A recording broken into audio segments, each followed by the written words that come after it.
അങ്ങനെ BTSന്റെ പുതിയ സോങ്ങായ swim officially March 20-ന് റിലീസായി.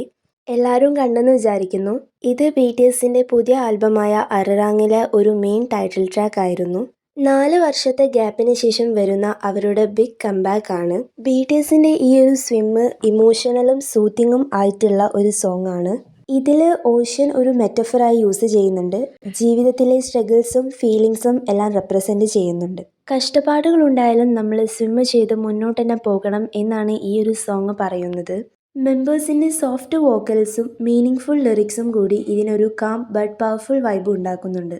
ഓവറോൾ ആയിട്ട് സ്വിം, ഹോപ്പ്, സ്ട്രെങ്ത്, ലൈഫിൽ വരുന്ന എല്ലാ വെയിംസും ഫേസ് ചെയ്യാനുള്ള കറേജ് എന്നിവയെക്കുറിച്ചുള്ള ഒരു ബ്യൂട്ടിഫുൾ മെസ്സേജ് ആണ്. ഈ ഒരു MV വളരെ സിനിമാറ്റിക്കും ഇമോഷണലുമായ ഒരു വിഷ്വൽ എക്സ്പീരിയൻസ് ആണ്. എല്ലാ മെമ്പേഴ്സും ഒരു ജേർണി ഷെയർ ചെയ്യുന്ന പോലെ ഫീൽ ചെയ്യുന്നുണ്ട്. ഓരോ മെമ്പേഴ്സും ഓരോ ഡിഫറെൻറ്റ് ഇമോഷൻസ് റെപ്രസെൻറ്റ് ചെയ്യുന്നുണ്ട്. അതുകൂടി ഈ MVയെ കൂടുതൽ ഡീപ്പും ബ്യൂട്ടിഫുള്ളും ആക്കുന്നുണ്ട്. സോങ് ഇറങ്ങിയിട്ട് 2 ദിവസമായി എന്നറിയാം. ഞാൻ ആദ്യം വീഡിയോ പോസ്റ്റ് ചെയ്തപ്പോൾ എനിക്ക് കോപ്പിറൈറ്റ് ഇഷ്യൂസ് വന്നു. അതാണ് വീഡിയോ ഇടാൻ ഞാൻ ലേറ്റ് ആയത്.